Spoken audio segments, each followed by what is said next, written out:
devil who I call out first. What? I heard God call, he said behind the great wall, he had made a sword on to kick them all off earth. Hey, so my clique don't play. Heaven gotta choose the wolf or the lamb. Get shot down by a pig in the street. Why do niggas gotta beef when it's a whole lot of ham? Alright, it's a hole in the dam. They can't flood Merc, so they shoot down gangs. Merc fly high, baby, Merc won't die. I don't see nobody here that can shoot down planes. Alright, it's like I shoot down veins. You're turning everybody in the hood to an addict. You left 6th grade to a bully with a habit. Cause I'm a switchblade or a fully automatic. Let's go.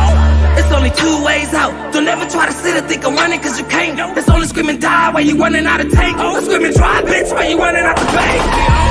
Cause my click don't pay. I'm probably in your range getting brain with the semi. My hoe act right like she came with it. She want black pipe cause she came with the Remy. Ain't no pain even in me. You probably wouldn't know where I blow back cause it's 5 knockouts when it's 5 cops out. Or it's 5 shots out from the big bad wolf. Better bitch gon' say that my click don't play. I do a clip in the cave, but I'm probably in your range getting brain with the semi. Better bitch gon' say that my click don't play. I do a clip in the cave, but I'm probably in your range getting brain with the semi.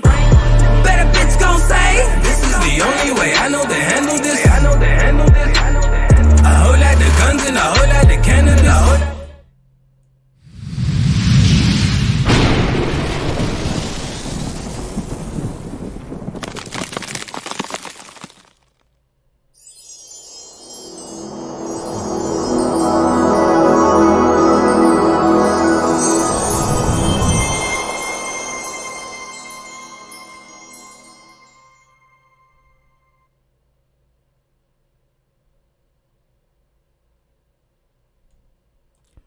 Shots fired at ScrewTube, but shots out to you carbon babies. This is your melanated warrior, Heru Heinous, and this is another installment of Facts Over Feelings. Leave your feelings at the door so we can get to the facts.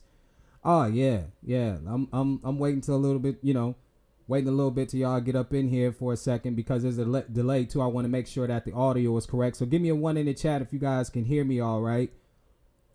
Albert 432 said it's awesome that you're talking about this topic because you said you talk about this. Yeah, I know. Didn't I?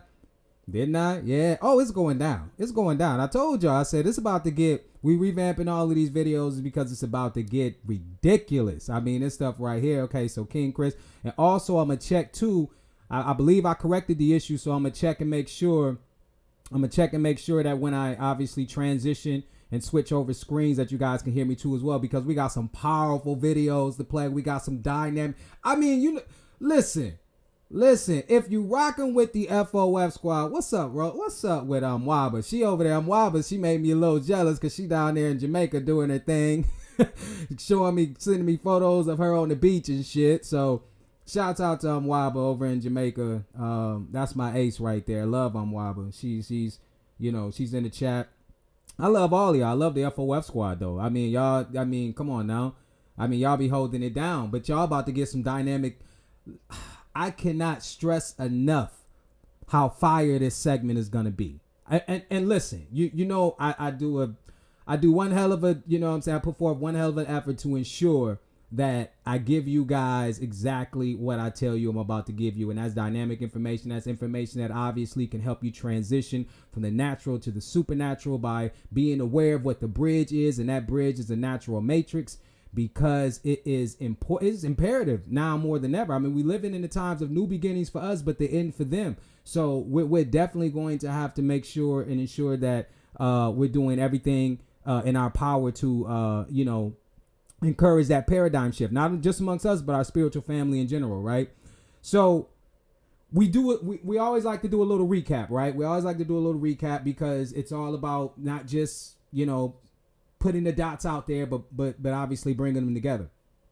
Let me see. Let me prep this too as well. Get this all situated and ready.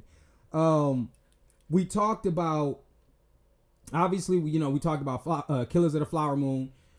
We talked about how the mindset or the psyche has to be in place in order for them to even accomplish something like this, because the acme of skill in the art of war is to subdue your enemy without ever having to go to war with them. So we know that is what we know as psychological warfare. All right. Say, Zabai said I was in the middle of watching Bobby Hemmett. You was watching, you was watching the king right there. You was watching Bobby Hemmett. That's my guy right there, okay? But yeah, that we were talking about the killers of the flower moon, right? In the previous video, and we were talking about the psyche. Obviously that they had to, that was obviously already already prevalent amongst the so-called indigenous or the native population for them to even get away with that. One scene that I didn't even really talk about that I think that if you saw the movie is something that jumped out at you too, when they had that parade, and they were marching and the Indians were marching in front of them and right behind them was the Ku Klux Klan. And mind you, they were marching without their mask on because, as we have already talked about, they claim that these individuals are civilized. And what we also want to substantiate, and what I think that you need to get down and get in your head with no equivocations, is the fact that they always associate being civilized or being a civil individual, or just being civilized, right? They attach that with being light. Okay, that the color of their skin is attached with this. Okay, so for you to be a moral being or morally upright, we have to understand that is the skin that has to be attached to that too as well. So we see the lightning process. Okay, and we're going to go off into that too. That's extremely important. That's critically important. All right, because that establishes why they get away with what they do in their psychological warfare, because they associate our skin, our so-called color, our eumelanin, with being inherently evil. Brian Renard Davis said, what's going on, bro, from Jackson? What's up? We got Mississippi in the building. Oh, my family from Tupelo. All right, so I've been to Mississippi a few times, just to visit the fam and stuff. So we're gonna have to talk about these myths, all right, because there's the myths, and ultimately what I like to do and what I think is incredibly important is making sure that you tackle the myths as well as you use the science, because one of the things that we have to understand, and a lot of our teachers talk about it, we always talk about getting old books and all that different, that's important, but you have to know all of the information that they had acquired, all of the information that they had stolen. They are using what they think they know. And so, in order, what do I mean by that? Obviously, from what's at, you have to take it at face value, but you also at the most powerful level, subliminal level, you have to understand that what they've learned, they're going to try to put into practice, which means that you can gather a lot of information about where they're headed and what they've been doing just by looking at their material that they have out now. But we know that the power is in nomenclature, or the compartmentalization of information. So they succeed by shrouding it in these, dead languages or liturgical languages, which are used for right. Liturgical means that it's not a spoken language in the sense that people just speak it in terms of interacting with one another, but liturgical means that it's used in rites and rituals. Okay, that's what a dead language means. So when linguists speak of a dead language, it doesn't mean that it's extinct. And extinct languages, nobody speaks it anymore. When you study languages, you'll realize that a dead language is still alive. It just may be a liturgical language, and that is used for rites and rituals. Okay, so we're going to take a look at all of these things. Like I said, we got a very powerful documentary. I'm just gathering all my thoughts, getting all my thoughts together, because I'm wondering how to put all of this together, because it's such, when we delve deep into this, you guys are going to be like, I see why we're taking your time to put your thoughts together, because this is extremely, not only is it deep, this is chasm deep, this is deeper than rabbit hole deep. It's been hard for a lot of people to put together, because we either look at this history through one or two lenses. We look at it through religion, or we look at it through myths. Okay? But there's one that has obviously slipped through the cracks, which we have to evaluate, and we have to obviously initiate, or we have to activate our high analytical skills, and that is through their science. Because like I told you before, you have to understand that they are using what they think that they know now. Okay? They are using what they think that they know now. Okay? So, one of the things that I want to tackle when we talk about these things, all right, when we talk about the myths, let's recap just a little bit. One of the things, which showed in their myths was this idea that being moral, being upright, being godlike was all associated with what they articulate to you as a color, or their form of melanin, which we call pheomelanin, or their form of crystals. We've already substantiated to you that they are of a different crystal species. They are of a different crystal species. How do we know this? Because we talk about bloodlines. You have to understand, and we're going to substantiate this through the articles that we bring up without a shadow of a doubt, because it's not about beating a dead horse, but it's about giving enough evidence to where you could encourage a paradigm shift. And that's exactly what we intend to do in this video. So the thing is, we understood when we talked about blood groups that A and B are sugars. Sugars are crystals. Matter of fact, let's just get this straight. Let's just get this straight right now when we talk about these myths. When we say that they were created, the question is not about us being them being created. The question is not even about us being created when we look at this through the lens of myths and religion. Okay? We're just saying, who created you? All right? The Blanco's not in dispute that he was created or they were created. They're just saying, you didn't create me. That's what they're saying. They said God created me. And so what we've been doing, what a lot of people have been doing, and a lot of these religious sects and a lot of these, outlooks, they've been saying, oh, well, God is black or God is white, because what you're fighting for without even realizing it is this idea of who created who. So if God created human beings and they made God white, essentially what the Blanco is saying is that we created you, Negro. So when the black man and black woman fires back and says God is black, then the black man and black woman is saying we created you. Okay? And so a lot of times what people have to understand is that since there's so many gods, who is this God? Is this actually a god or a man or a demigod? You decide according to your belief system, but what we're going to do is we're going to delve into that, because as you see in that region, as we talked about in all of these different regions across the so-called planet where a lot of this turmoil is taking place, these are mystical regions. All right? This is why all of this fighting is going on. Sidebar. If you notice, all of this talk we see centered around Israel and Palestine. The thing that I find so crazy is that, of course, people are talking about these things within a vacuum as they see things currently, right? They may even go back in the early 20th century or mid 20th century to how all these things took place. They may even go back to the very beginning of the 20th century in the early 1900s to the Sykes-Picot Treaty after the fall of the Ottoman Empire, and British established itself, right? And British and France split it up, and they established what was called the Middle East, right? We know that that's a geopolitical framework. But the point is that even before then, all right, you have to know that it was ruled by the so-called Greeks. It was ruled by the Babylonians, the Egyptians, the Persians, the Mamluks, the Crusaders, who else did you have? You had, and obviously the Ottoman Empire and the British. So all of these empires ruled this specific land. All of them. All right. And what's so important about this land? Because, like we said, we got to think about this. This is going back to the Crusades. All right. And even further. All right. And what's so crucial about this land is when you take a look at Jerusalem, as if we hone in on Jerusalem, Jerusalem is home to a mountain that they call Mount Moriah. Jerusalem is home to a mountain they call Mount Moriah. M-O-R-I-A-H.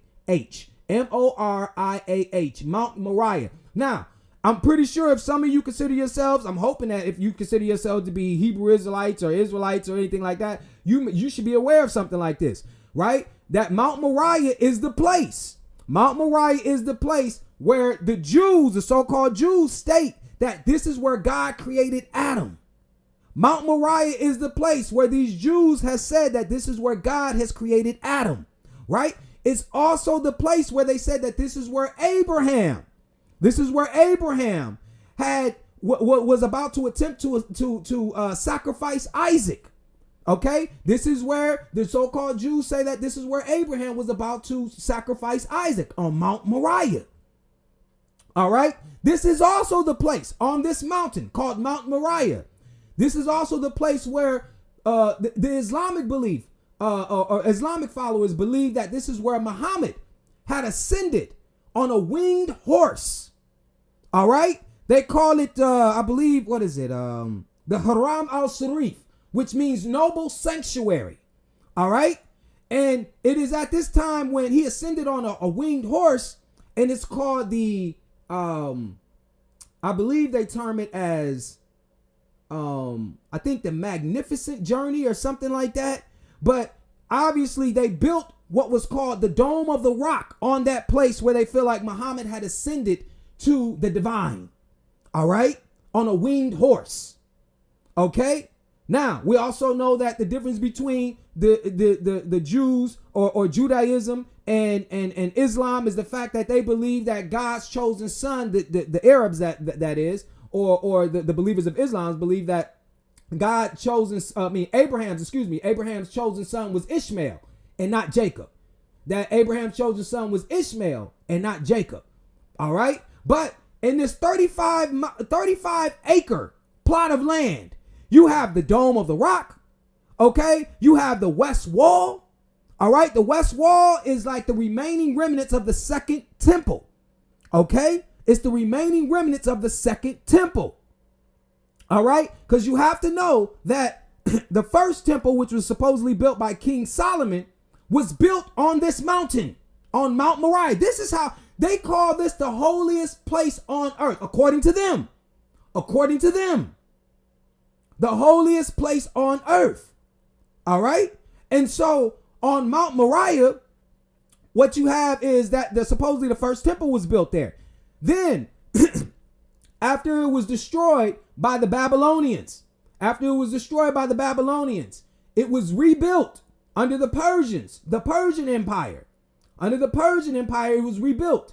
And that second temple was when they said during the second temple period, this is when you have, as Hebrew Israelites call him, Yahshua, or this is when you have the so-called Jesus alive at this point in time. Now, the reason why you have a split in Judaism and Christianity is because Jews do not believe that Jesus was the true Messiah, even though they may or may not accept that he existed or not. The fact of the matter is they said that the messianic job or the messianic rights that he would have to accomplish would be to rebuild the temple. They say Jesus didn't rebuild the temple, therefore he couldn't have been the chosen Messiah. That's what the so-called Jews believe. All right. So they feel like he will rebuild that temple at that site on Mount Moriah. At that site at Mount Moriah. All right. So I'm giving you a framework because now you have the West Wall, which is the remaining remnants of the second temple as it was destroyed. All right. And then they claim that Jesus will rebuild that temple into the third temple and then bring upon the messianic rule at that specific site. Then you have the Dome of the Rock, which is an architectural feat accomplished by the Islamic people, Islamic faith, in order to show homage or reverence to Muhammad as he left on a winged horse to ascend to the divine. All right. And then underneath the Dome of the Rock, you have what's called the foundation stone. Inside, underneath the Dome of the Rock is what's called the foundation stone. And in the southwestern corner of that foundation stone is a little hole. And when you peer into it, it's supposed to show you, it's supposed to be a home to the well of souls. This is how this land is called the Holy of Holies. It's seen as the most holiest place on earth. But we're going to get into the myths because we know that obviously somebody ain't telling us the whole story. Obviously somebody's not telling us the whole story. So why am I saying all these myths? Because then you see all of the splits. This is how you get denominations. This is how you get different sets of beliefs within these frameworks. Even within Islam, the reason why the NOI was not recognized by, what we say Orthodox Islam is because they also believe, and I'm pretty sure that you've heard this, they also believe, what's going on? Peace, everybody coming in, J Chosen 100. They also believe that Jacob or Yacub, remember, Yacub is Arabic for Jacob. They believe Jacob was who created the Blanco race. This is why I'm setting all of this up. But you should know this. Because one of the things that I think is so profound to me is that people who invest all their time and energy into Islam and Christianity don't know nothing about Mount Moriah, know nothing about the Holy of Holies, the Western Wall, and none of this stuff. So if you associate yourself with these people, you have to understand that their beliefs come along with that. Malcolm X believed in this too as well. In the autobiography of Malcolm X, it talked about Yacub. Okay? So you have to understand this is something that, and of course, we know that we're not going to agree with everybody on everything. But the point being is that you open yourself up to these sort of criticisms when you associate yourself with these line of thinkers, because that's just the nature of being affiliated with different modes of thought, right? And people who accept different modes of thought. That's just the nature of being affiliated with that. All right. So now we set to say, so this myth is, like we said in the snapshot, what we're saying is these religious beliefs still are at each other's throats for the most part, or these religious sects are at each other's throat for the most part, because it comes down to who created who. All right, that's what you see the fight all about. That's what you see the fight all about. But we're going to be able to demystify all of this through modern science, or so-called science. That's what's going to be so profound about all of these things. Now, before I get into that, what like I said, what we want to do is we want to show you. We're going to start off with Romulus and Remus, okay? Because we're going to show you, we're going to go to these myths and then we're going to transition into the science, right? Now, if you know anything about Romulus and Remus were so-called the founders of Rome. Romulus and Remus were so-called the founders of Rome. And the point is that Romulus and Remus suckled on a wolf by the name of Capitoline. Romulus and Remus suckled on a wolf by the name of Capitoline. And Romulus ends up killing his brother, committing fratricide, killing his brother, and then takes over Rome, names Rome after him. That's who's Rome named after, is Romulus, okay? So what we're going to do, give me 1 second.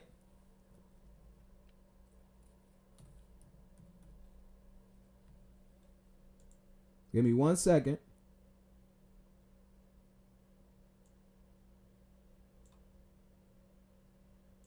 Because we're going to pull up these articles, man. And I want you to see these things because, like we said, being able to visualize these things is crucial. All right. And when I share my screen, I'm going to wait for ones in the chat to just make sure that you guys are able to hear me because that's extremely important. So wait for ones in the chat. Hold on.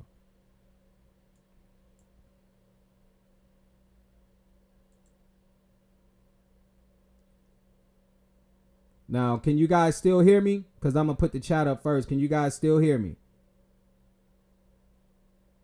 I'm going to wait because I know it's a delay. Can you still hear me? Give me ones in the chat if you can still hear me. Hold on. I'll go to this. Ones in the chat, you guys, if you can still hear me.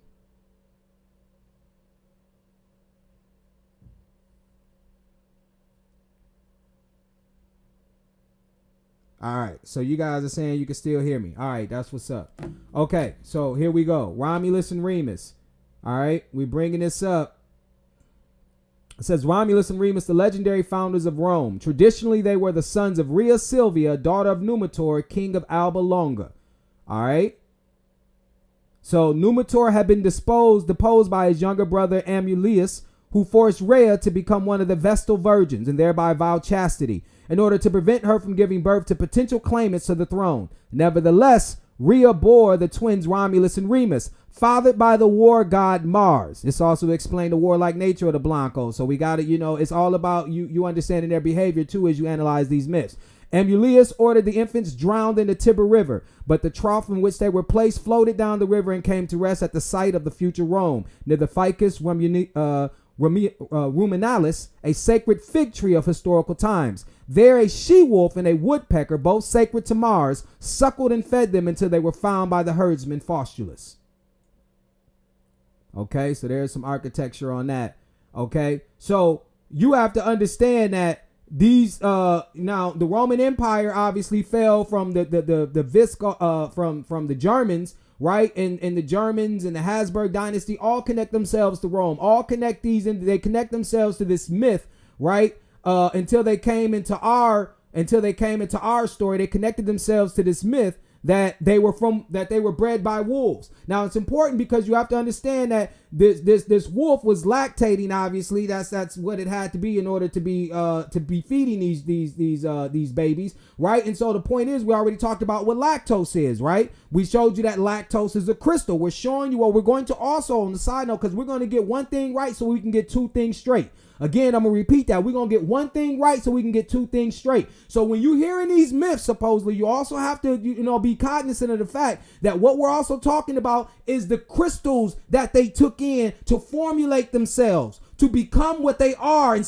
who they are, because it will determine what your being is by the manner of crystals you take up. And we see that these crystals are nothing but these sugars, and this sugar cannot be marginalized by simply being oversimplified by the term that you call sugar. This very crystal is being emitted by the sun. Okay?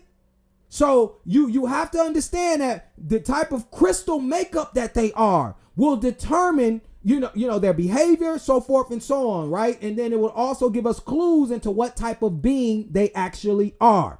All right, what type of beings they actually are. So we know what Romulus and Remus, this myth was a very popular myth with the Romans and stuff until they adopted so-called Christianity, till they began to take on the stories, of the so-called, indigenous in the so-called continent of Africa, as they stole those stories, right? So we see that part, right? But this is one thing I'm finna show you. This is something like I'm gonna tell you all the time. They have this type of relationship with animals. Now, sidebar, this is one thing we gotta understand. On this planet, everything is made up of the same stuff. Everything is made up of the same stuff. Mind you, this is a study of chemistry, of organic chemistry, right? We all share energy with living beings, right? We all share the same energy. So that's not a question. This is one of the reasons why, like I said, this science is so dangerous, because when you get into claiming that somebody's from animals and this, that, and the other, that's a very slippery slope. That's a very slippery slope, because the Most High, the earth is, all of us are all made up of the same stuff. But those differences are key, because obviously we know that when those differences amount to, species, right, being developed, and then we know that within species, they tend to only procreate within their species. All right. Even in plant life, you'll have two plants. Obviously, they're in the plant kingdom, but you won't have a marijuana plant procreating with another plant, right? That seed or their crystals only tend to procreate with those that are of its own kind. Now, this what shows you. So our ability to procreate with them leads us back to this idea of then who created who. Because if we were incompatible, we would not be able to procreate with one another. So somebody had to graft into somebody. Somebody had to graft into somebody. The fight is, like I said in the beginning, is who grafted into who. That's essentially what we're saying. That's essentially what we're saying. All right. So one thing that you're also going to see, and I'm going to show you how this is deep. Because we're going to show you, as some have articulated, specifically the Nation of Islam talked about how they, and it's just the words in the language of the Nation of Islam. They said they part rat, part dog, part cat, etc. And it's crazy though too, because cats have the ABO blood group, same as humans. All right, and then we notice also their behavior too as well. But we're going to show you something. We're going to pull up some visuals for you right quick.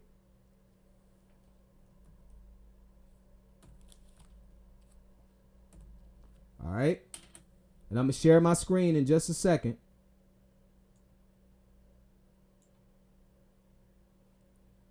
Share my screen, brothers and sisters. Now, this is videos of animal to human breastfeeding. Okay, animal to human breastfeeding. And you see these people allowing, you see these women, these so-called Europeans allowing goats and monkeys and everything else. You can go through these pictures yourself. But you got one of these women right here feeding her milk to a baby goat. Dogs and other things like that. So it gets deep, right? It gets deep. It obviously shows, for the most part, that they do feel a connection more to the animals than they do with so-called black people, right? Or so-called African Americans or so-called Africans, etc.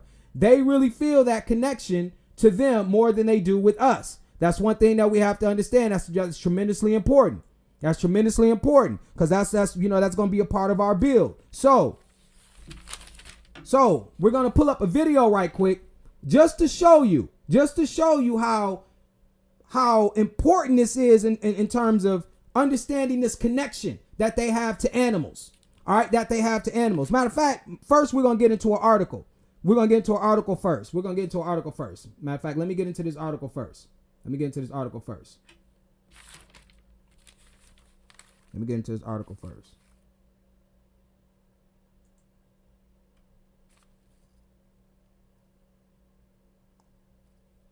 All right, give me 1 second, brothers and sisters.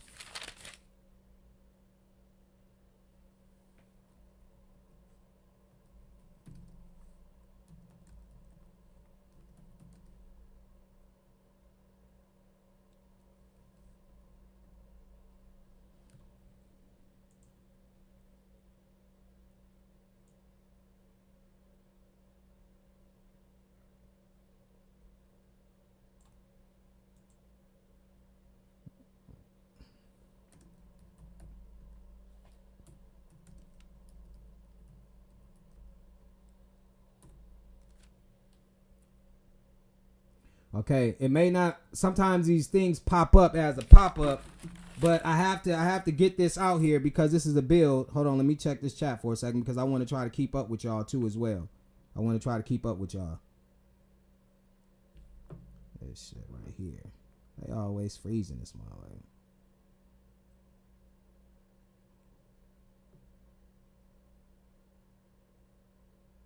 They always freezing this. Okay. All right. Raised by Wolves, Ridley Scott's milk obsession explained. All right. So we're finna get into this. Share my screen right quick. All right. What the hell is up with Ridley Scott's fixation on milk and Raised by Wolves? Because this is a new series on HBO. The article contains some spoilers for Alien and Raised by Wolves Season 1. Listen, I love Ridley Scott as much as the next girl, and I'm also never one to kink shame.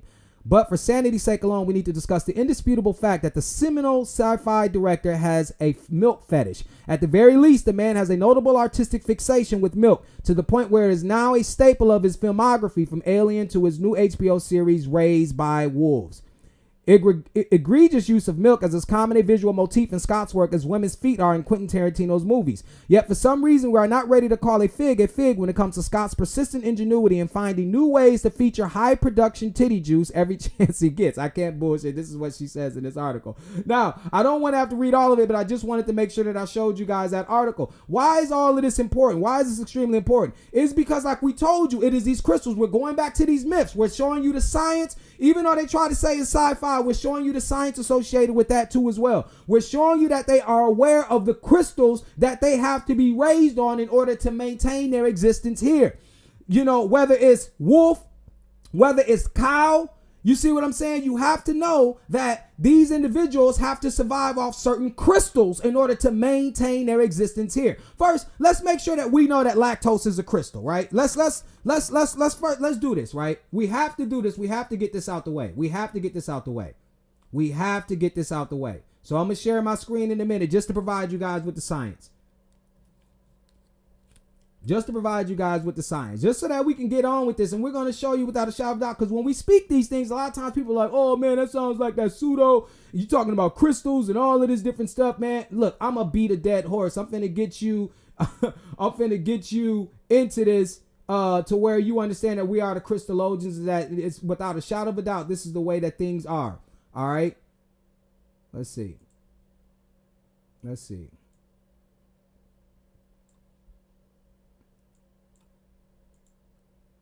All right. Oh, now they don't want to reach this page. Okay. Can't find this page, huh? Hold on. Let's see. I think I had it saved too. They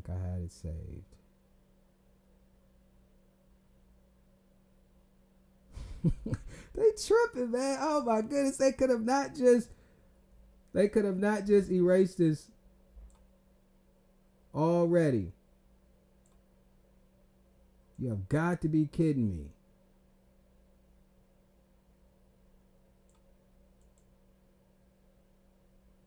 Okay, I think we found it. Yeah, we found it. We on point. So I'm finna share my screen, you guys, right quick, just so that we can get into this. All right, share the screen. All right, so you know a carbohydrate is a class of naturally occurring compounds and derivatives formed from them. All right, but they know carbon, hydrogen, and oxygen. All right, get this out the way. All right, get this out the way. Now, we're going to go down to show you a photo. And we're going to click on, what does that say? Brothers and sisters, get this out the way. My goodness. I got to have you guys see this before I show it. That says lactose crystal. These are the crystals, lactose crystal. Remember we told you what lactose is. Lactose is glucose and galactose, two sugars together because sugars are crystals. And here is the photo of the crystals. Here is the crystals in milk. Mother's milk. They're going to differ, obviously in shape and everything like that in terms of species. But these are the crystals a woman feeds her baby. These are the crystals mammals feed their babies. All right. Lactose is a crystal. That's what you need to know. So different crystals, like we talked about, when they're feeding on these wolves, when they're feeding on different animals and stuff, what they're doing is acquiring different crystals.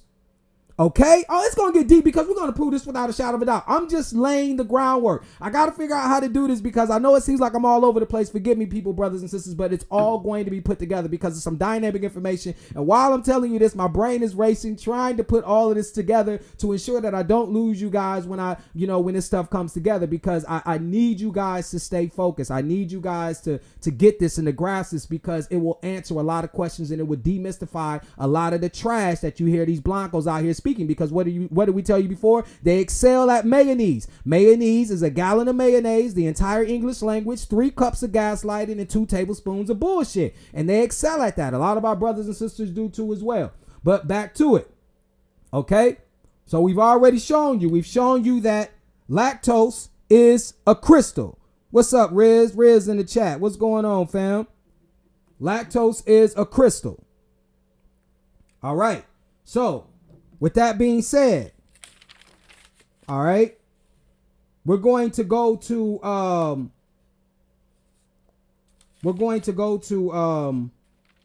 on, let me look at my notes right quick. All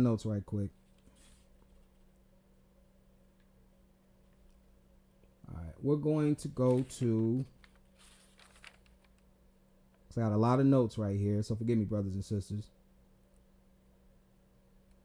We're going to go to an article with the National Library of Medicine, with the genetics of the Rhesus blood group system. Because, see, we told you that. So now, since we substantiated that this is a crystal, right? And we're showing you that these individuals understand this when they talk about bloodlines. We told you how the blood is full of this, these crystals. These crystals interact with water to create this plasma. And they in their movies and in their TV shows and everything like that, they always make you aware of bloodlines. This is critically important because you have to understand this. This is how they claim that they separate themselves from you, because of their bloodlines. And we know if the blood is full of crystals, they're telling you that their crystals is different from yours. If they're telling you that their bloodlines are different from yours, in other words, they're telling you that their crystals are different from your crystals. Remember when we talked about DNA, when we talked about Rosalind Franklin, who sent Francis Crick and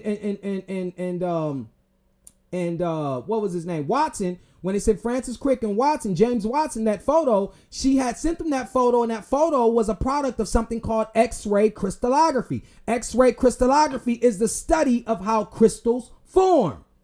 Okay, X-ray crystallography was the science they used to give you the shape of DNA, and that science was a study of how crystals form. This is extremely important, brothers and sisters. So we're finna go to the National Library of Medicine.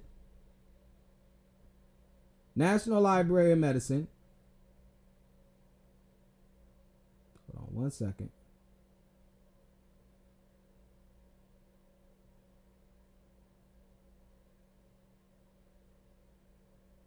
I think this is this one right here.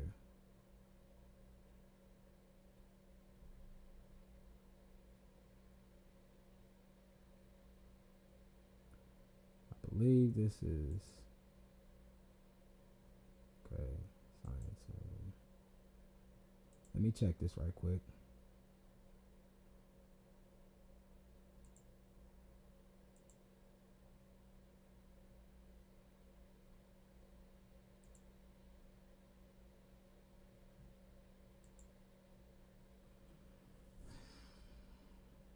All right. So all I'm going to do is I'm going to share my screen right quick, because what we're finna do, we're finna watch how we link all of this together. what we're finna do is show you that, because if you notice, you seen the thumbnail with the ape, because you hear a lot about us being compared to chimps, and that Blanco science has said that we're related to human beings have 98 to 99% of their genetic makeup in common with chimpanzees, all of this different stuff. So the argument is, if they were grafted, where do we graft them from? We say chimps, we say, dogs, cats, rats, all this different stuff. Like, it was just a whole lot of DNA or DNA material lumped together in order to craft this being. All right. That eventually became, the rulers of the so-called free world. So we have to understand that one thing that we're going to see where they're from is where their science leads them. One thing one way we're going to figure out where they're from is where their science leads them. All right, where the science has led them to, and where they find what they find themselves preoccupied with. So if we talk about bloodlines, one of the things that you have to understand with bloodlines, you're talking about, A, B, O blood groups primarily. Okay, there's more than that. There's more than just those blood groups. I think they found out 39 or over 40 different blood groups, right, respectively. Probably even more than that. But the three main, the main ones be the A, the B, and the O, A and B and O, and then the other one would be RH. Now you heard about this. This is the Rhesus gene. Now a lot of black scientists will tell you, oh, we don't have the Rhesus gene. Now it's slick. You got to, like I said, one thing we're going to do is get one thing right so we can get two things straight.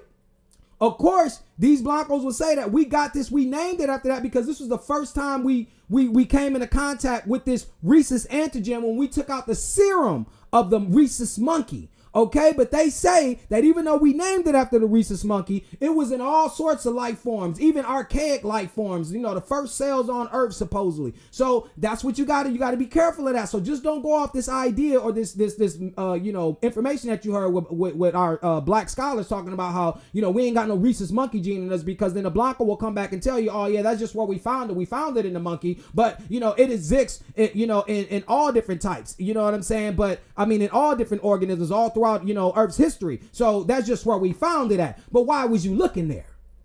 So the black scholar didn't ask, why were you looking there? I'm going to show you. But let's first look at the Rhesus antigen, because remember I told you that they are a crystal species that obviously doesn't resonate with our makeup. Right? They have a different crystal origin, just like how we talked about our different forms of melanin. We said that they got pheomelanin. We have eumelanin. So U means good or the best.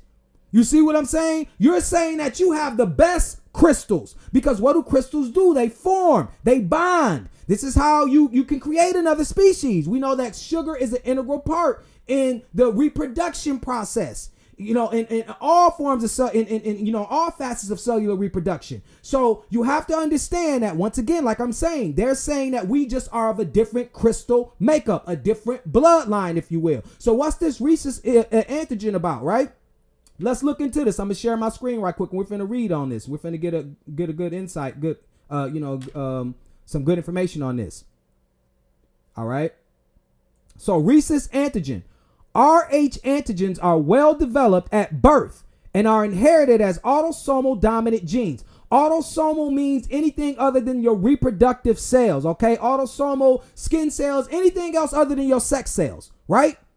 Your ovaries and your testes that produce your germ cells, which are obviously used to reproduce another human being. Those are different from autosomal cells. All right. Now it just goes to show you that's key. Remember autosomal, because we're going to show you some articles where the Blanco's still running around with that pseudoscience and stuff, trying to convince us that, that they are the gods, and they're doing it through their science. So we have to understand that. But just remember this point, autosomal dominant genes. Now let's read. RH factor and RH system. And we're going to break this shit down, because we know that the Blanco always try to confuse it through nomenclature, but we better than that, right? We've done our research. All right. So it says, what are the biochemical features of RH antigens or polypeptides? Okay. So the biochemical features, what are the biochemical features of RH antigens or polypeptides? RH antigens are hydrophobic, which means they don't like water. All right. RH antigens. And remember, an antigen is anything that can cause an immune response. Right. And it's funny, because if you notice, A and B and O, the A and B blood groups are sugars. okay, that can cause an immune response or cause your blood to make you sick. This is deep. These sugars, which are crystals, can cause your blood to make you sick or an autoimmune disorder. Let's move on though. Rh antigens are hydrophobic 12-spanning membrane proteins and are unique in that they are not glycosylated or at their surface. Glycosylated means that they don't have sugar, that they're not made of sugar. Okay, but we're gonna catch the Blanco in the lie though, right? We're just gonna read this paragraph. That they are not glycosylated at their surface, but are probably palmitoylated at cysteine motifs on endofacial loops. What does that bullshit mean?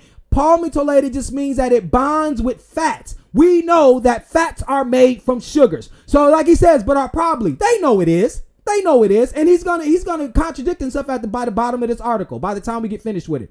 But are probably palmitoylated at cysteine motifs on endofacial loops. Hence, in contrast to ABH antigens. Now, AB blood groups. ABH antigens as carbohydrates. So they're already letting you know A and B are carbohydrates or sugars, but we already know that because we've already substantiated that in earlier videos. All Rh antigens are specified by protein sequence motifs in folded states within the plasma membrane. So here we go with plasma here, okay? On sodium dodecyl sulfate polyacrylamide gel electrophoresis. Now you're talking that bullshit. Sodium dodecyl sulfate polyacrylamide gel is what they use to mark or to keep track of these antigens as they split apart from electrophoresis. Electrophoresis is a process that they use to separate particles through electrical fields, right? So they can track them and see where they go and all of that different shit. So we ain't letting this Blanco talk over us. Okay, Rh polypeptides of D, C, small c, capital E, or small e, antigenic specificity, all migrate. So it's showing you that they use this gel, the electrophoresis, to show them where they migrate. They migrate at negative 30 kDa position, thus also called Rh30. Now this is important. Now this remainder of this is extremely important for us understanding they double talk, right? Because they fork tongue. He's about to speak because he's been speaking mayonnaise this whole time. Yet, they have the same length of 417 amino acid residues with a predicted molecular mass of 45.6 kDa. Now, neither the 3D structure of Rh polypeptides, listen to what he's about to say. Neither the 3D structure of Rh polypeptides or Rh proteins, nor the conformation of any Rh antigens or epitopes. Epitopes are basically sites on those antigens where they can cause an immune response, or that's where an antibody can lock on to the antigen and cause it to not have a response at all in your immune system. So that's what an epitope is. It's just a site on an antigen where they can lock in with another sugar and cause your blood to go crazy as they lock in with another crystal to make you get sick, or it can lock in with another crystal called an antibody to nullify it so that it doesn't have any power over your blood crystal whatsoever. Epitopes is known. Thus, it is crucial to determine their crystal structures and reveal their unique features. So let's read that last line. Neither the 3D structure of Rh polypeptides nor the conformation of any Rh antigens or epitopes is known. Thus, it is crucial to determine their crystal structures and reveal their unique features. Woo! I am killing you niggas. Okay? So they know that these are crystals, brothers and sisters. They know that these are crystals. Hold on. Let me look at the chat. Because you guys have to understand how powerful this is. This is powerful. You have to understand that they're well aware that these are crystals. And I got a wealth of information. We about to go ham. You see what I'm saying? Okay? So why is all this stuff important? Because you have to understand if the Blanco wanted to disassociate himself from the chimp, right? Which he says that he has 98 to 99% in common with in his DNA.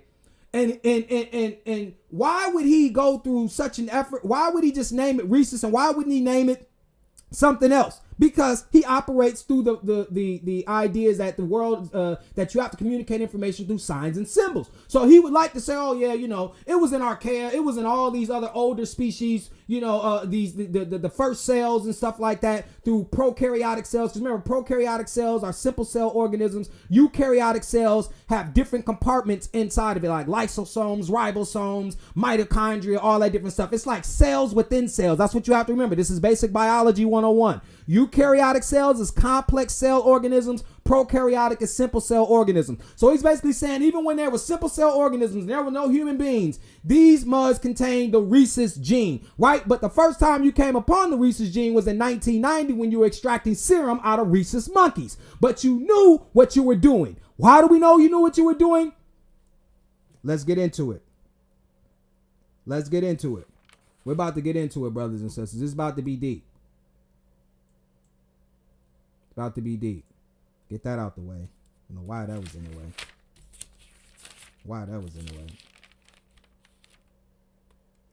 Okay. Give me 1 second. Why is this deep? Okay.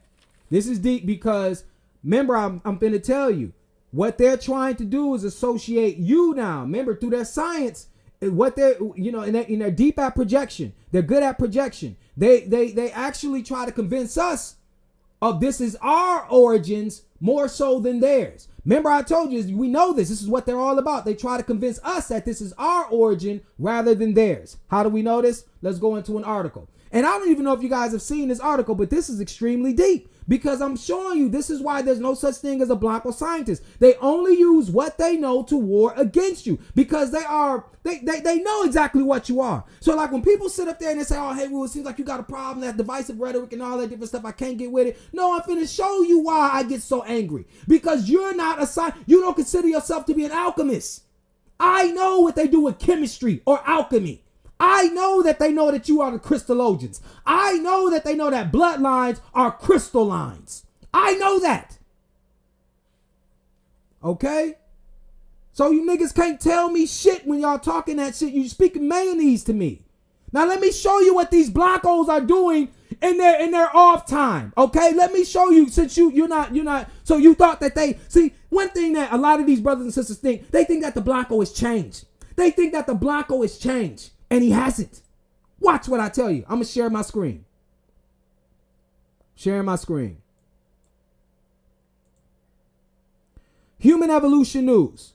Geneticist Dr. Shi Huang, shocking evidence. Africans closer genetically to chimpanzees than Eurasians.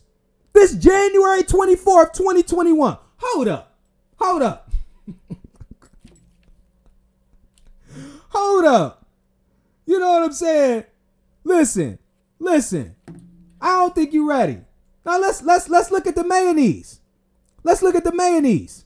Geneticist says it is a sensitive subject, especially in the United States. Yeah, because we know what y'all war games is like. You know what it is.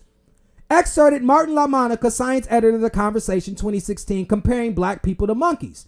Okay, leading scientists of the day, Josiah C. Knott and George R. Glidden, in their 1854 Types of Mankind, documented what they saw as objective racial they claim like it's objective. Like we had no bias in this at all. We just knew that you guys were closer related to the chimp than we were. Okay, objective racial hierarchies with illustrations compared blacks to chimpanzees, gorillas, and orangutans. Darwin's revolutionary 1859 work on the origin of species did not discredit scientific racism, but only its polygenetic variants. Social Darwinism, triumphantly monogenetic, will become the new racial orthodoxy. Now, that's misleading too, because they're trying to make it seem like Darwin was not a racist. Yes, he was, because Darwin also wrote a work called Descent of Man. It's called Descent of Man, where he had already said that we were close to monkeys. All right, so this is where you see you got to always dissect the mayonnaise. All right, let's continue on. Let's go down further. Africans have more archaic ape-like gene variants, says top geneticist Dr. Shi Huang. Now, look at they letting you know he's the top geneticist. Okay, so believe what this Blanco's saying because he's the top geneticist. Okay, this article received over 8,000 unique views. It was our most widely read article in over 2 years for this website by far. To summarize, on November 26, Shi Huang tweeted that Africans carry more ancestral alleles, archaic or apes. Alleles is basically genes that you get from your parents. Okay? So they're saying that our ancestral parents we're closer to monkeys. This is deep. Has been well demonstrated by the rooting of phylogenetic trees. Now, what is a phylogenetic tree? I'm glad you asked. We're going to get into that after we read this article. So let's read again. It said the Africans carry more ancestral alleles. Has been well demonstrated by the rooting of phylogenetic trees in Africa for both autosomes. Remember I told you what autosomes are. Autosomes are not your sexual genes, not your sexual cells. They are not your germ cells. They are everything else in your body, your bone cells, your organs and all of that. And this is very important because this is what's going to help us to debunk what this Blanco is saying, who claims that he's the top geneticist. And uniparental DNAs. Uniparental means that if you get two forms of alleles from the same parent, okay, DNAs are like, that's just like getting the same two type of genes from your mother or your father, and not one gene from your mother and one gene from your father. So uniparental DNAs by using the outgroup rooting method. Biological significance of this: eerie silence, as if they done shut somebody up. Oh, that's because you ain't ran into Heru. Now here this motherfucking Blanco go right here, all in his Blanco mayonnaise glory. This is what the fuck he decides to do in his off time. All right, so they rant and rave and where he received his doctorate from the University of California and then worked for a couple of decades, including an associate professor at the Stanford Burnham Institute. 2009, moved back to China, has since been a professor of Central South University in Hunan. Today, he has a professorship in genetics, epigenetics, and evolution, blah, blah, blah. All of that mayonnaise bullshit. So we don't need to know his credit, all his credentials, because his Blanco ain't really got no credibility. Now, what I wanted you guys to remember and take in, what did we talk about? We talked about he said as if it was fact. Right? He talked about how it was demonstrated by the rooting of phylogenetic trees. That's what this Blanco said. He said, I proved this shit through the rooting of phylogenetic trees. Now, what we're going to do, we're going to go into phylogenetic trees. What is a phylogenetic tree? What is a phylogenetic tree? Now, mind you, we're going to go to Khan's Academy. Why is Khan's Academy important? Because it educates a lot of children. Matter of fact, Bill Gates educates his children through Khan's Academy. And we know Bill Gates is big off into genetics. So what does Khan's Academy say? Key points. A phylogenetic tree is a diagram that represents evolutionary relationships among organisms. Phylogenetic trees are hypotheses, not definitive facts. That's the key fucking point. I am killing this Blanco from thousands of miles of fucking way.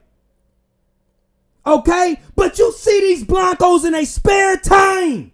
This is what they do. And you got other Blancos around here repeating this trash. Repeating it. Oh, I'm sorry. You know I get hype. It's just my passion. It's just my passion, Wallace. It's just my passion, Wallace. It's just my passion. Now, what we're going to do here, and give me 1 second, I'm going to transition, I'm going to go back to my screen. What we're going to do, because this shit finna get deep. Y'all rocking with the bank. Come on, man. We about to get deep up in here right quick. Now, we about to show you, man,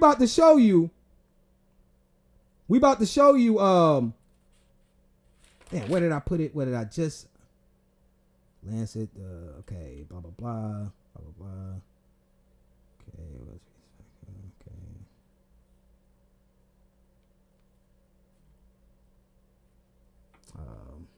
Hold on 1 second. What did I type in?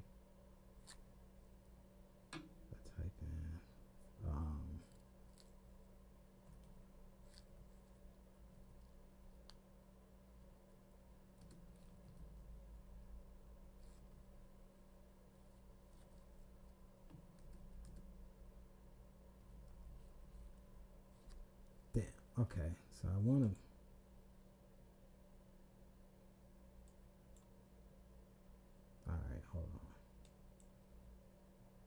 Hold on 1 second, brothers and sisters.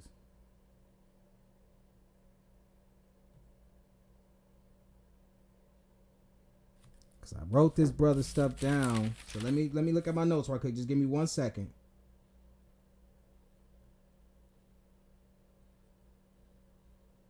All right, yeah. So this is what I want. Hold on 1 second.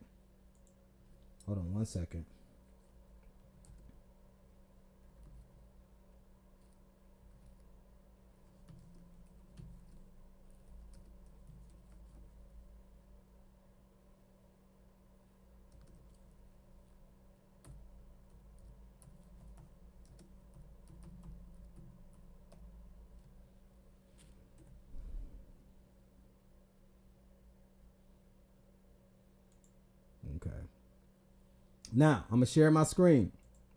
So we finna let you know exactly what's going on with this. All right, because we finna debunk this Blanco. On all levels. All right? Finna debunk this Blanco on all levels. So I'm gonna share my screen. All right, live science. How accurate are DNA tests? Exactly how accurate are DNA tests and how much can your genetic data really reveal about you? To find out, we'd ask the molecular biologists. Okay?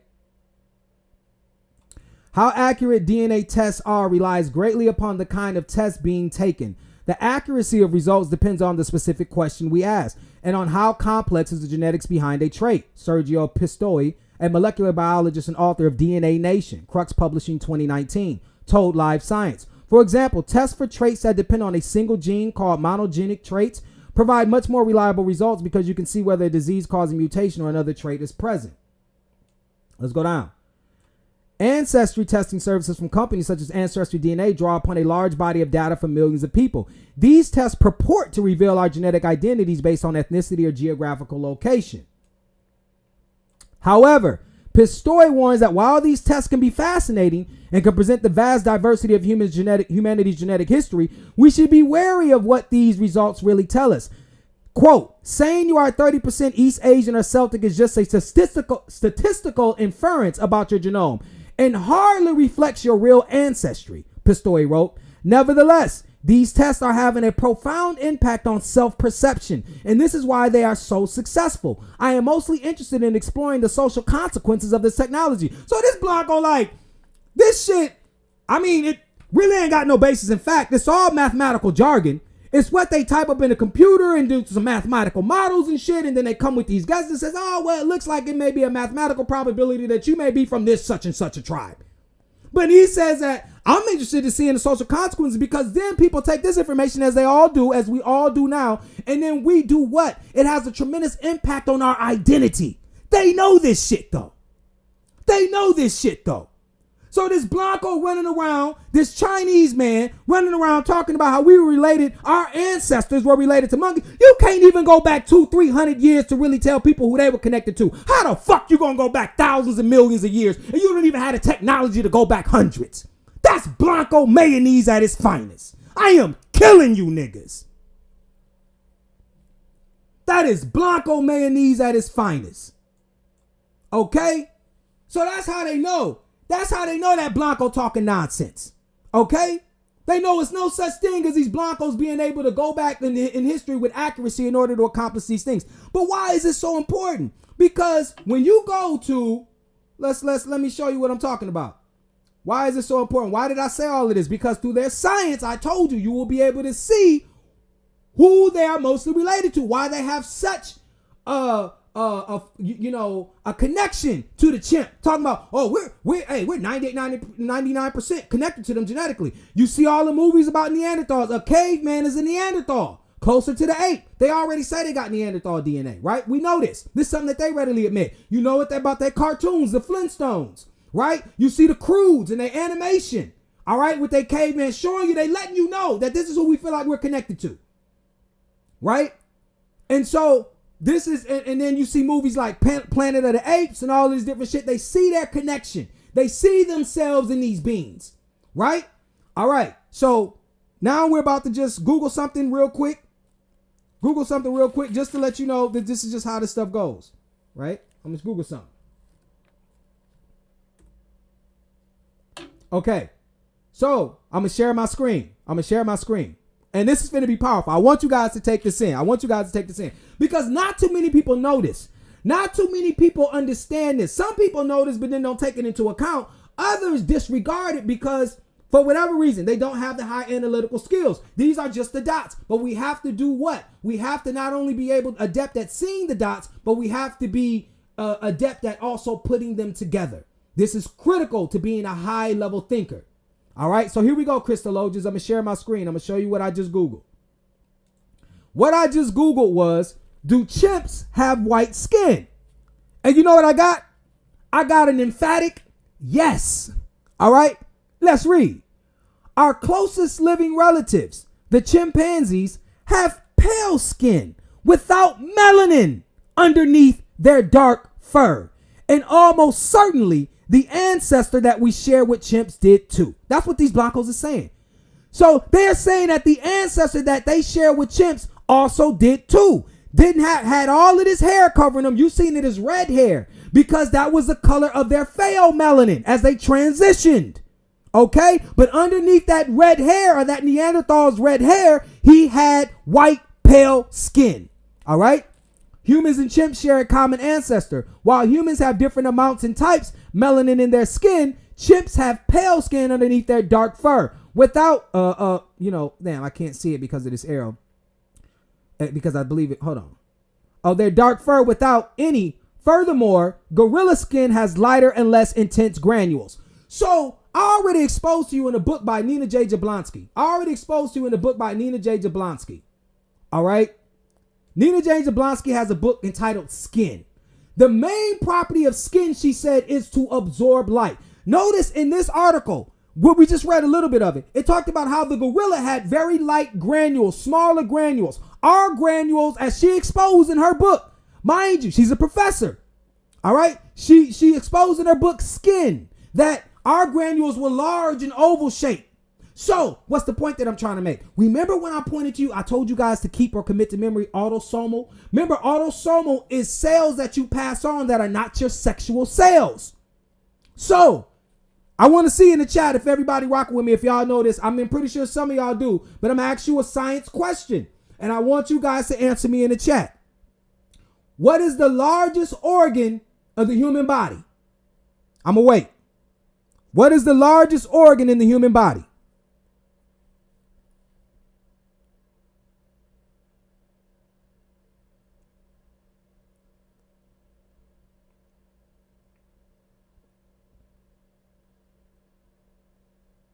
I'm waiting.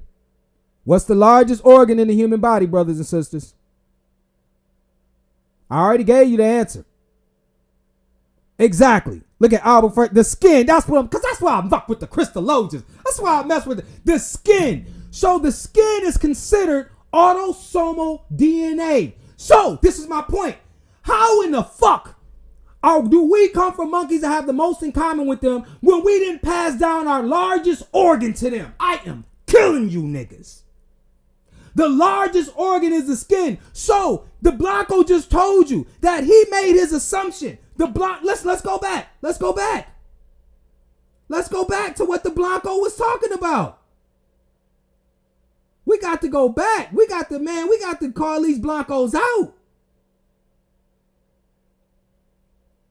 Where is that article at? Where is it at? Hold on. Give me 1 second. Let me find it because this Blanco made me mad. Now it done got me up here and got me upset. Blanco done got me all worked up in this bitch, right? Okay. No, it's not that one. Where does it go? Where did it go? Where did it go? All right, but hold on. Let me, I'm going to have to Google it because they fucking with me. Probably because I got too many tabs open.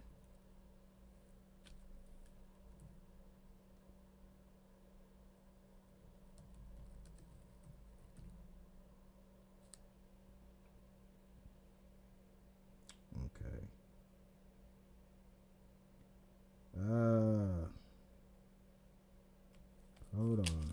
Hold on. Where is it at?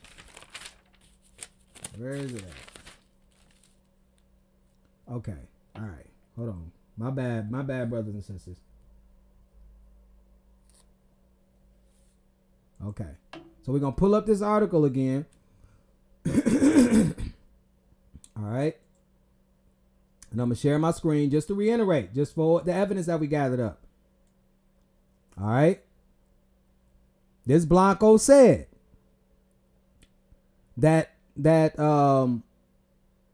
Africans carry more ancestral alleles from their parents, more genes from their parents or their ancestors has been well demonstrated by the rooting of phylogenetic trees, which is basically a pseudoscience because it's a hypothesis. All right. It's not substantiated in any fact. In Africa for both autosomes.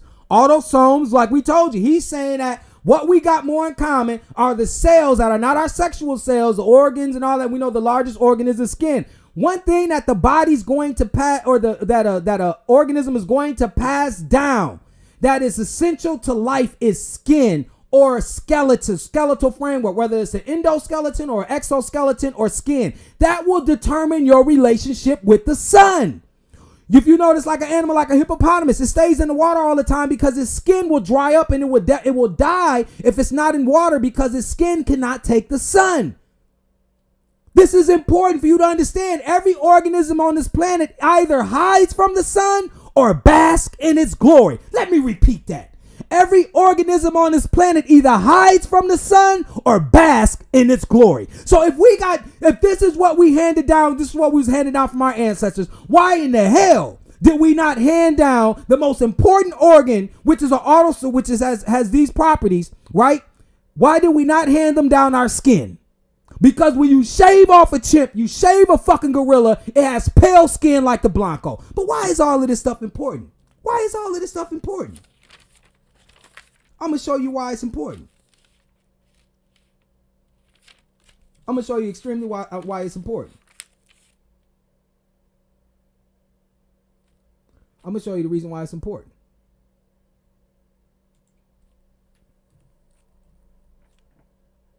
Gonna get into this. We about to get it, man. We about to break the doors down in this bitch. This shit so I'm telling you, hold on, let me look this up right quick. Because I'm telling you guys, man, we don't play no games with them. We don't play no games with them.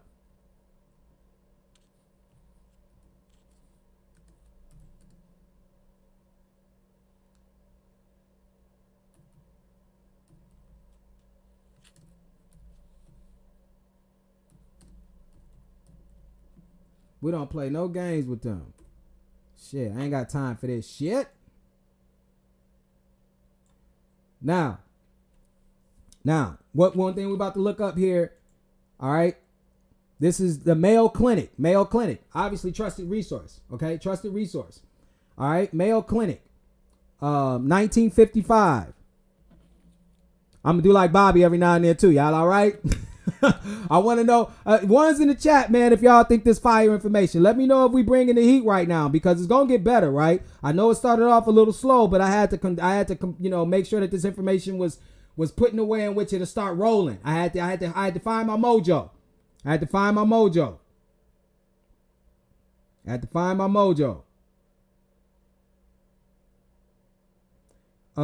Riz said, hey, we'll pull up a picture of Tommy Lee Jones, brother. Okay, I'm gonna try to do that. I'm gonna try to remember that. All right, that's what's up. All right, now let me share my screen, because I'm finna show y'all something. I'm finna show you how we connect the dots up in here. All right, Mayo Clinic, 1955, polio. Learn about polio epidemics and the development, approval, and impact of the polio vaccine. Now, look at these Blancos. Look what they was going through. The teacher in a wheelchair, the students in wheelchairs, they were being decimated by something called the polio or poliomyelitis. These Blancos were afraid to go outside.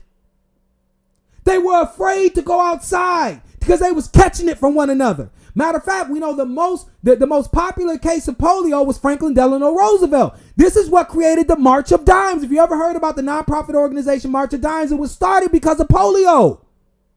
All right? This is deep shit. Come on now. Let's go. Before a polio vaccine became available, several polio epidemics had occurred between 1948 and 1955. Several polio epidemics had occurred between 1948 and 1955. Many people avoided crowds and public gatherings such as fairs, sports games, and swimming pools during this time due to concern about getting polio. Some parents wouldn't let their children play with new friends and regularly check them for symptoms. Okay? At St. Mars Hospital in Rochester, Minnesota, many people with polio were treated in the isolation ward. Some people with polio whose breathing muscles were paralyzed were placed in large machines called iron lungs. These machines helped them breathe and may have helped them live longer. The hospital was short of medical staff. Doctors, nurses, and others worked long hours during the epidemics. March of Dimes. This is how it started. Now, look at this. This Dwight D. Eisenhower. Okay? It says iron lung. A man with polio and an iron lung talks with former President Dwight Eisenhower at St. Mary's Hospital. This what the fuck they in, right? This is head right here. And this is a mirror showing you what he looks like because the mirror is up here. But he's talking to Dwight D. Eisenhower, right? He has something breathing for him. Look at this Blanco. All right? Dr. Jonas E. Salk and colleagues research and develop a polio vaccine. 1955, the polio vaccine developed by Dr. Salk and colleagues is licensed in the U.S. Before the polio vaccine, the disease had been a major cause. Oh, hold on. Let me stop. Let me slow down for a second because I'm reading like how I usually read for myself so I can hurry up and retain information. The polio vaccine developed by Dr. Salk and colleagues is licensed in the U.S. Before the polio vaccine, the disease had been a major cause of disability in children. About 16,000 cases of polio, paralytic poliomyelitis, occurred each year in the U.S. in the 20th century compared with none in 2020. All right. The first polio vaccine arrives at Mayo Clinic on April 13, 1955, one day after it is licensed in the U.S. Okay. So it talks about how Dr. Albert B. Sabin develops a second polio vaccine that is licensed in the U.S. A third polio vaccine will be licensed in 1963. These vaccines help control the spread of polio in industrialized countries. Now, why is all of this important?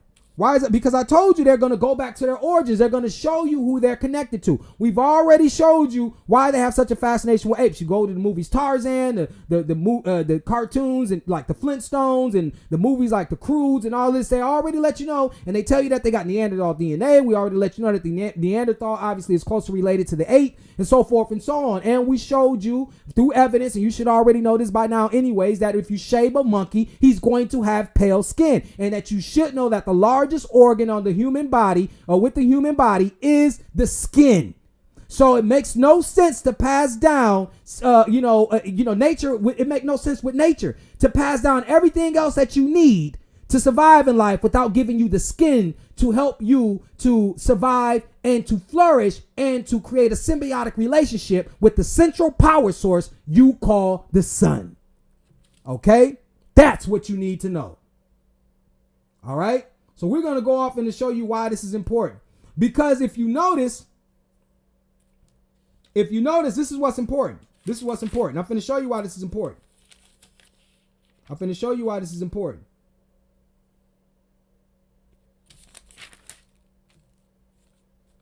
Let me shift over to this right quick. I'm going to show you guys why this is important. All right. All right, hold on 1 second. Gotta find my notes. All right.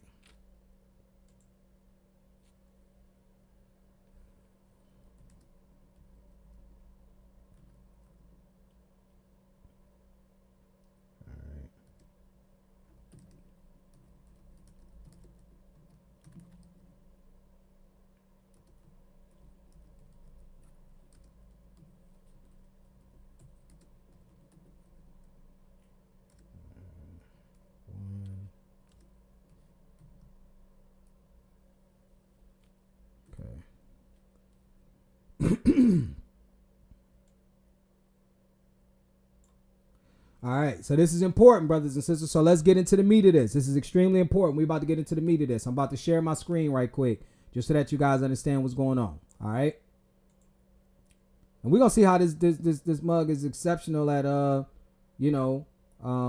mayonnaise. Right now, it wants me to accept these cookies, so I know that you can't really see the words. They're not highlighted as much. But as you see, this was a very popular book. This book I read in the library. This book was about 300 pages. I stayed in the library 7 hours and read this entire book because it was so phenomenal. But it's called, you can see it. It's called The Virus and the Vaccine. The true story of a cancer-causing monkey virus, contaminates polio vaccine, and the millions of Americans exposed. That small writing there. I'm trying to read that small writing in there. Okay. It says, on any list of medical triumphs of the 20th century, polio jab is sure to rate a mention. In the 1950s and early 1960s, the shot and sugar cube jabs of John Salk. Now, mind you, he shot him up with sugar cubes or crystals. This is deep. Because they know what crystal. Man, let me continue, man. Because I know listen, I know I be killing niggas. And later, Albert Sabin offered people the first opportunities to protect themselves from a scourge as they feared it in its day as AIDS in our own. Polio was like AIDS to these blancos, okay? All right, let's go down. When Salk developed his vaccine, instead of using human tissues, as did the scientist who won a Nobel Prize for first growing polio virus in tissue culture, he used minced up Rhesus macaque monkey kidneys, which were remarkably efficient polio virus factories. Those who sought to supplant Salk's formaldehyde inactivated vaccine with live attenuated oral vaccine also used monkey kidney cultures. So this is the point. They were using tissues that they knew were more synonymous with their own. And who tissues did it come from? Monkeys.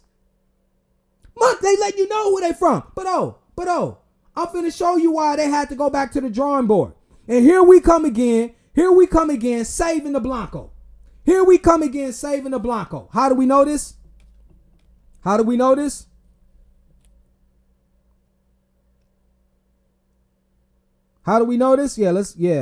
I'm looking at the chat. I'm going to respond to the chat in a minute. I'm just building up. I want to try to get some of these things through, and we're going to interact in a minute. The Immortal Life of Henrietta Lacks. Okay? All right? Okay?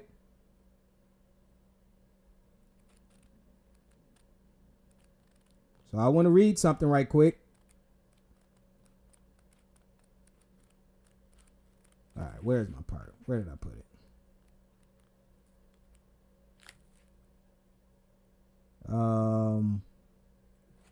Okay, that's the part too. I want to keep that part.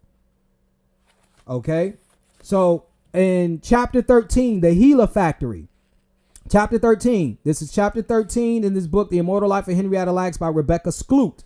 Okay, this should be a book that you have in your library, brothers and sisters. All right. By the end of 1951, the world was in the midst of the biggest polio epidemic in history. Schools closed, parents panicked, and the public grew desperate for a vaccine. In February 1952, Jonas Salk at the University of Pittsburgh announced that he developed the world's first polio vaccine, but he couldn't begin offering it to children until he tested on a large scale to prove it was safe and effective. And doing that will require culturing cells on an enormous industrial scale, which no one had done before. So what we're going to do is we're going to skip to page 97. And it says, with those cells, scientists helped prove the Salk vaccine effective. They're talking about Henrietta Lacks cells. Okay. But we know that what they did was they really were hoping that her cells would stabilize, her crystals would stabilize those crystal formations being made by their ancestors, right? Their crystal line. All right. That's what we do know. Scientists helped prove the Salk vaccine effective. Soon, the New York Times would run pictures of black women hunched over microscopes examining cells, black hands holding vials of Gila, and this headline: Unit at Tuskegee helps polio fight. Corpse of Negro scientist has key role in evaluating of Dr. Salk's vaccine. Gila cells are grown. And I quote, black scientists and technicians, many of them women, use cells from a black woman to help save the lives of millions of Americans, most of them white. And they did so on the same campus and at the very same time that state officials were conducting the infamous Tuskegee syphilis studies. So while they were killing you, while they were going through, pushing forth a eugenics movement. Remember, you still comes from. Remember, we say eugenics means good genes. They claim that they got good genes or good crystals. How do we know a gene is a crystal? Let's go back again to the book, just so that you feel like I'm not talking out of my now. In chapter 20, and I've read this already, but for those who knew and those who don't know and those who think that we're borderline on some old pseudo crap, then we got to give you the evidence. All right. Chapter 20, the Gila bomb. It says that glucose 6-phosphate dehydrogenase. Glucose is a sugar. Now they're calling it a gene. It says they contained a rare genetic marker called glucose 6-phosphate dehydrogenase A, which was present almost exclusively in black Americans. This is page 153 of this book. Okay, 153 of this book, brothers and sisters.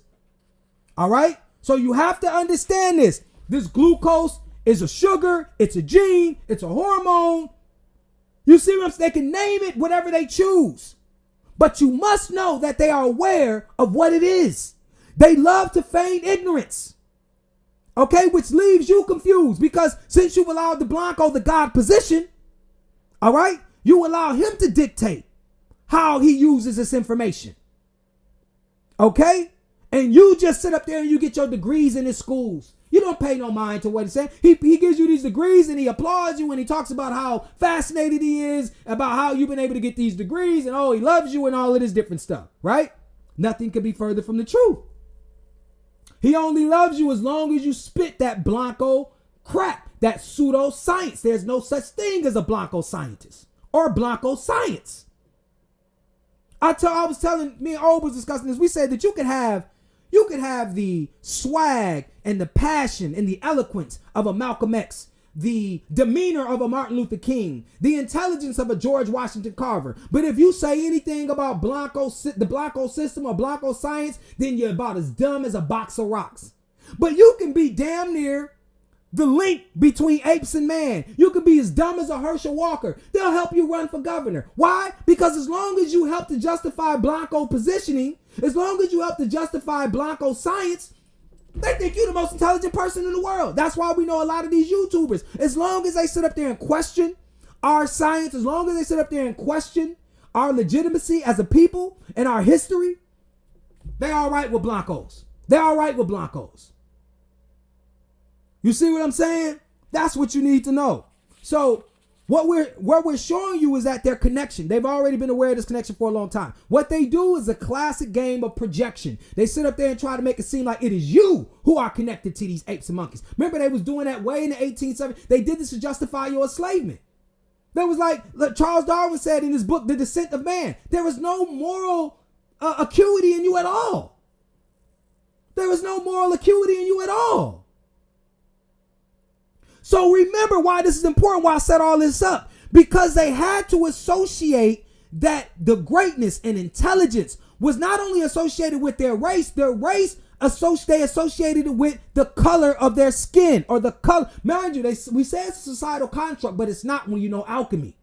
They associated being civilized with a light skin. That's when we go back to the movie The Killers of the Flower Moon, when they were talking about the color of the skin. When they said dark meant savage. There was no way that black people or African people or whatever you want to call us can get away from being uncivilized because it is a direct tie to our melanin. There is no way that black people can disassociate themselves from being uncivilized in the eyes of this Blanco because it's directly tied to your melanin. This is deep.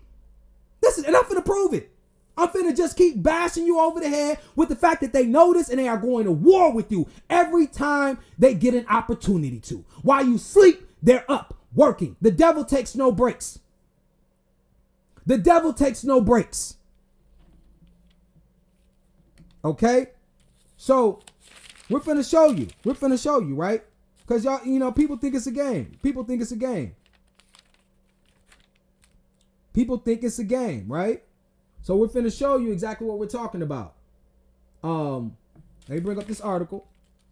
No, matter of fact, if I bring up this article, let's go deep off into that part right quick. Let's go deep off into that part. What I'm about to do. Let's see. Give me 1 second, brothers and sisters. 1 second. Look at Sako. I believe that's how you say your name. Cheekna Sako. Happy to hear you again. For what? From France. We got my man. What's up, bro? What's up, Crystallologians? From France, right? Checking it out. All right. All right. Hold on 1 second.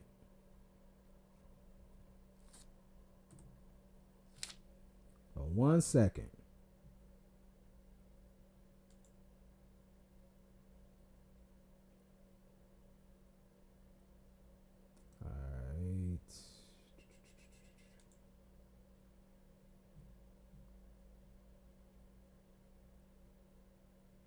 Down here.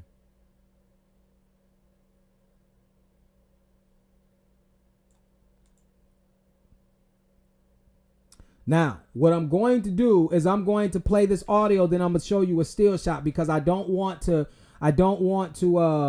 incur a copyright strike. All right. So what I'm about to do is just play this audio real quick and let me know. You guys should be able to hear it. So I'm about to play this video. Hopefully, let's see. Let me make sure. Notice, if you will. All right. So just listen. Child, and there are ever increasing numbers of them. Now, what is to happen to them? Are we to allow the creation of an unwanted third race? Should the coloreds be encouraged to go back to the black? Or should they be advanced to white status and be absorbed in the white population? Now, time and again, I am asked by some white man, if I marry this colored person, will our children be black? And as chief protector of Aborigines, it is my responsibility to accept or reject those marriages.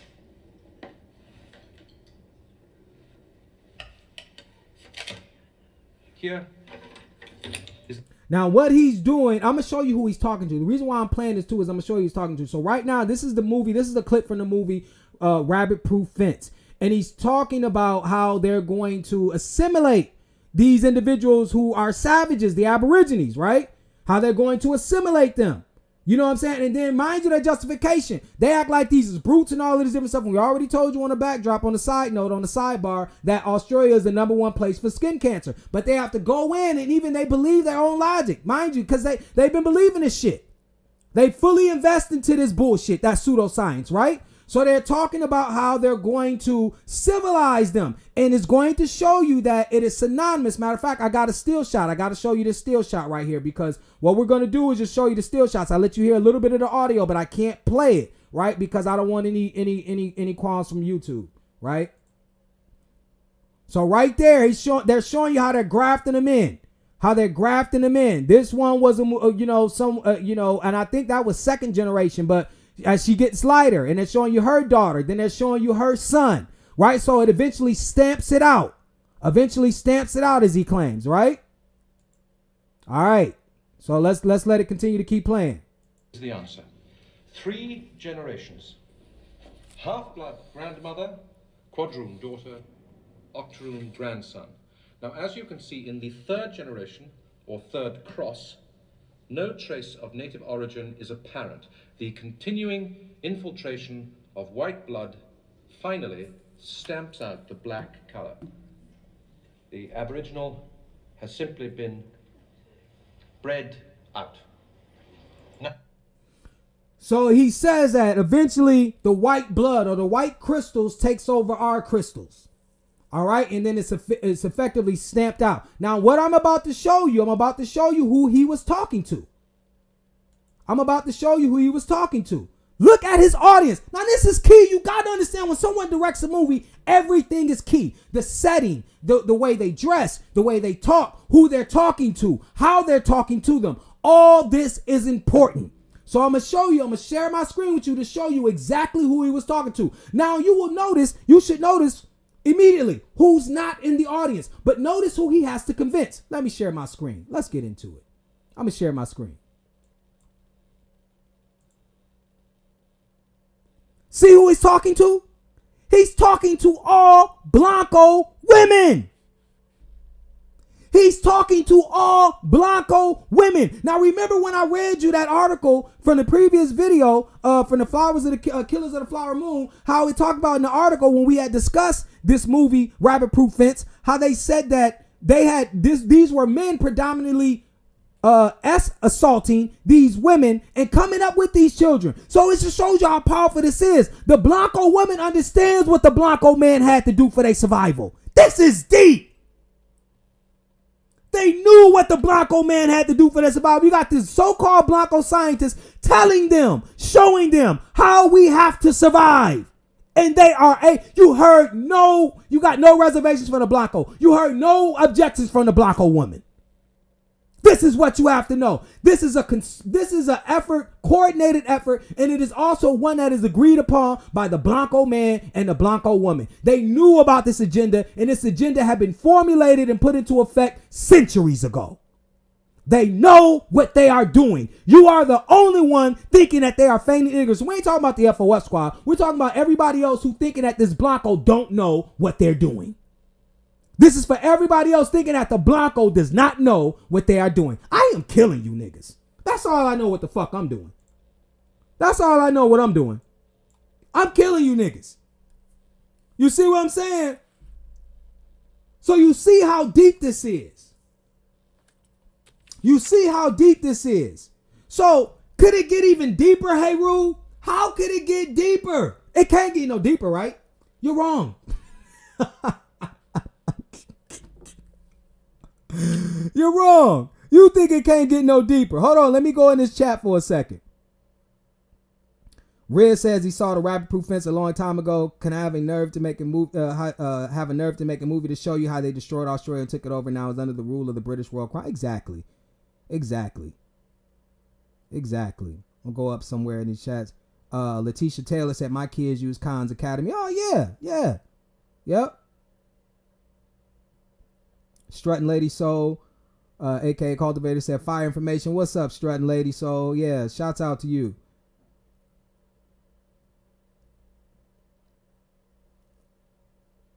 All right, I'm going in the chat and I'm looking. I love my crystallologians. Y'all be on point.